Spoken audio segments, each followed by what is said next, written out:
To John's beloved family, Mrs. McCain,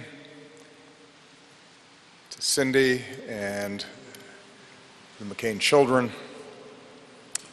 President Mrs. Bush, President Secretary Clinton, Vice President Mrs. Biden, Vice President Mrs. Cheney, Vice President Gore, and as John would say, my friends. We come to celebrate an extraordinary man, a warrior, a statesman, a patriot, who embodied so much that is best in America. President Bush and I are among the fortunate few who competed against John at the highest levels of politics. He made us better presidents, just as he made the Senate better, just as he made this country better. So for someone like John to ask you, while he's still alive, to stand and speak of him when he's gone is a precious and singular honor. Now, when John called me with that request earlier this year, I'll admit sadness and also a certain surprise. But after our conversation ended, I realized how well it captured some of John's essential qualities. To start with, John liked being unpredictable, even a little contrarian. He had no interest in conforming to some prepackaged version of what a senator should be, and he didn't want a memorial that was going to be prepackaged either. It also showed John's disdain for self-pity.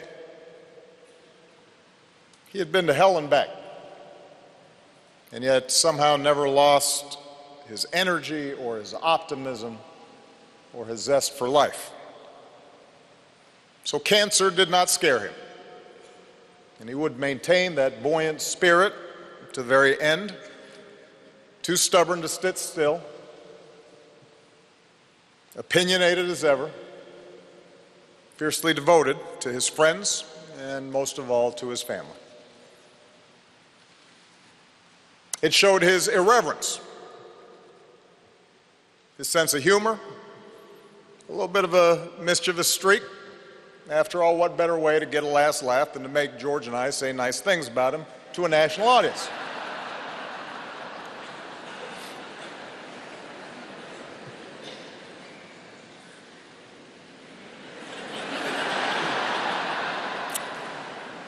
And most of all, it showed a largeness of spirit, an ability to see past differences in search of common ground. And in fact, on the surface, John and I could not have been more different. We're of different generations. I came from a broken home and never knew my father. John was the scion of one of America's most distinguished military families. I have a reputation for keeping cool. John, not so much.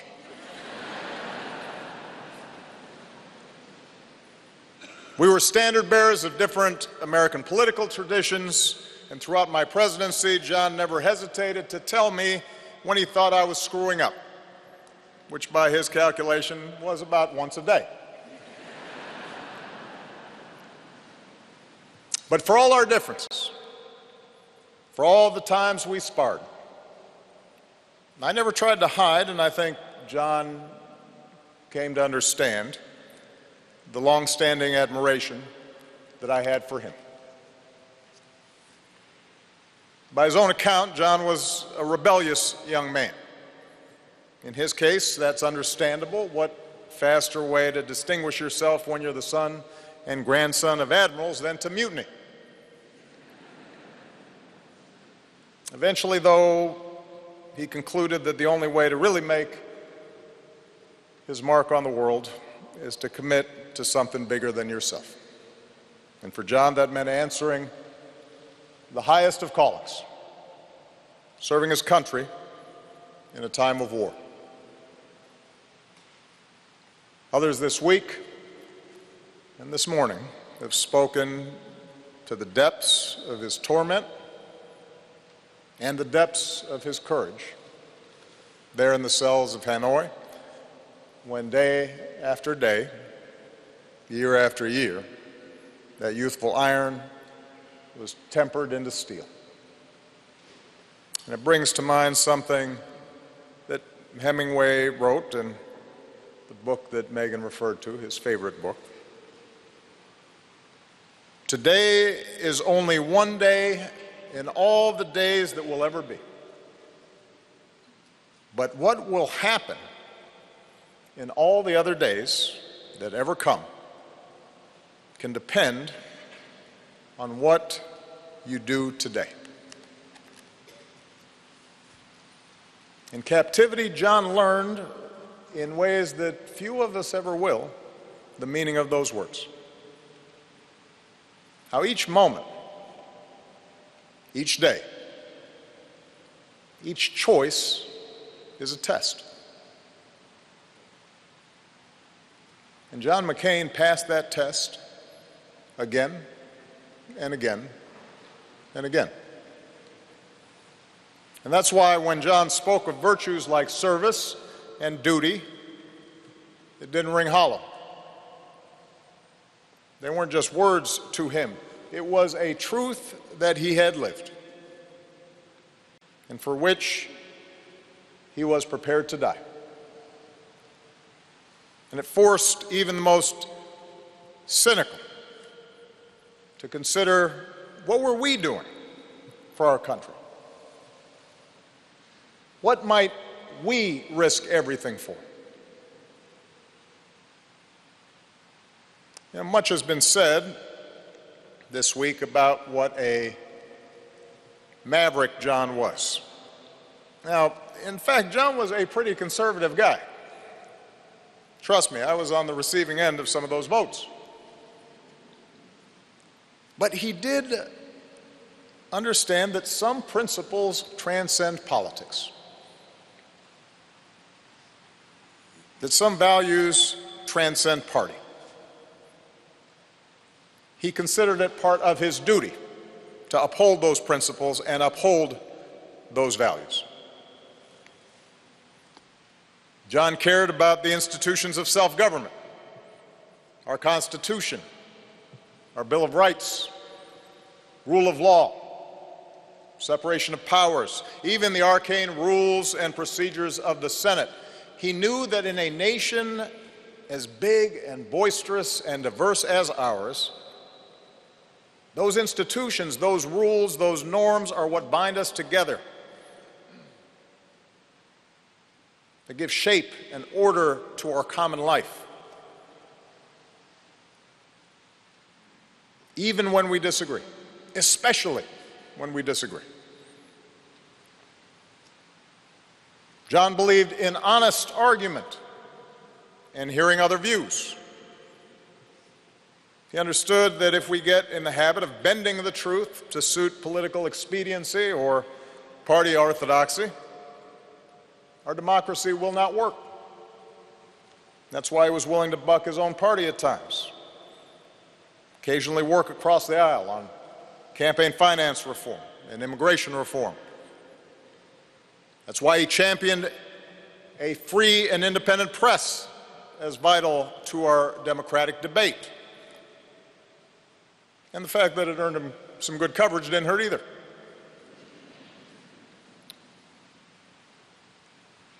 John understood, as JFK understood, as Ronald Reagan understood, that part of what makes our country great is that our membership is based not on our bloodline, not on what we look like, what our last names are.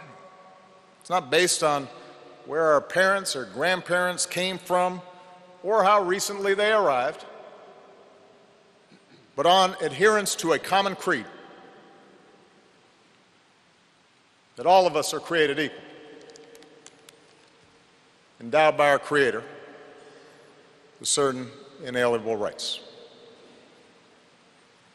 It's been mentioned today, and we've seen footage this week of John pushing back against supporters who challenged my patriotism during the 2008 campaign. I was grateful, but I wasn't surprised. As Joe Lieberman said, it was John's instinct. I never saw John treat anyone differently because of their race or religion or gender. And I'm certain that in those moments that have been referred to during the campaign, he saw himself as defending America's character, not just mine. For he considered it the imperative of every citizen who loves this country to treat all people fairly. And finally, while John and I disagreed on all kinds of foreign policy issues, we stood together on America's role as the one indispensable nation, believing that with great power and great blessings comes great responsibility. That burden is borne most heavily by our men and women in uniform. Service members like Doug, and Jimmy, and Jack, who followed their father's footsteps, as well as the families who serve alongside our troops. But John understood that our security and our influence was won not just by our military might, not just by our wealth, not just by our ability to bend others to our will, but from our capacity to inspire others with our adherence to a set of universal values like rule of law and human rights, and an insistence on the God-given dignity of every human being. Of course, John was the first to tell us that he was not perfect. Like all of us who go into public service, he did have an ego. Like all of us, there were no doubt some votes he cast, some compromises he struck, some decisions he made that he wished he could have back. It's no secret, it's been mentioned, that he had a temper. And when it flared up, it was a force of nature, a wonder to behold. His jaw grinding, his face reddening, his eyes boring a hole right through you. Not that I ever experienced it firsthand, mind you.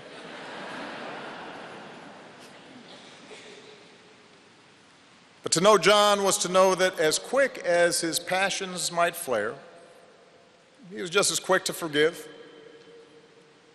and ask for forgiveness. He knew more than most his own flaws and his blind spots. And he knew how to laugh at himself. And that self-awareness made him all the more compelling. You know, we didn't advertise it, but every so often over the course of my presidency, John would come over to the White House, and we'd just sit and talk in the Oval Office, just the two of us. We'd talk about policy, and we'd talk about family, and we'd talk about the state of our politics. And our disagreements didn't go away during these private conversations. Those were real, and they were often deep. But we enjoyed the time we shared away from the bright lights. And we laughed with each other. And we learned from each other. And we never doubted the other man's sincerity or the other man's patriotism, or that when all was said and done, we were on the same team. We never doubted we were on the same team. for all of our differences, we shared a fidelity to the ideals for which generations of Americans have marched and fought and sacrificed and given their lives. We considered our political battles a privilege, an opportunity to serve as stewards of those ideals here at home and to do our best to advance them around the world. We saw this country as a place where anything is possible. And citizenship is an obligation to ensure it forever remains that way. And more than once during his career, John drew comparisons to Teddy Roosevelt. And I'm sure it's been noted that Roosevelt's man in the arena oration seems tailored to John. Most of you know it. Roosevelt speaks of those who strive, who dare to do great things, who sometimes win and sometimes come up short, but always relish a good fight.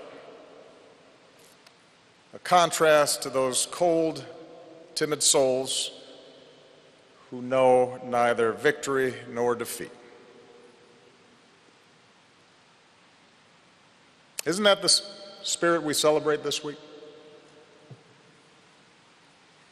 That striving to be better, to do better, to be worthy of the great inheritance that our founders bestowed. So much of our politics, our public life, our public discourse can seem small and mean and petty. Trafficking in bombast and insult and phony controversies and manufactured outrage. It's a politics that pretends to be brave and tough, but in fact is born of fear. John called on us to be bigger than that. He called on us to be better than that. Today is only one day in all the days that will ever be. But what will happen in all the other days that will ever come can depend on what you do today. What better way to honor John McCain's life of service than, as best we can, follow his example? To prove that the willingness to get in the arena and fight for this country is not reserved for the few, it is open to all of us. That in fact it's demanded of all of us as citizens of this great republic. That's perhaps how we honor him best. By recognizing that there are some things bigger than party or ambition or money or fame or power. That there's some things that are worth risking everything for. Principles that are eternal. Truths that are abiding. At his best, John showed us what that means. For that, we are all deeply in his debt. May God bless John McCain. May God bless this country he served so well.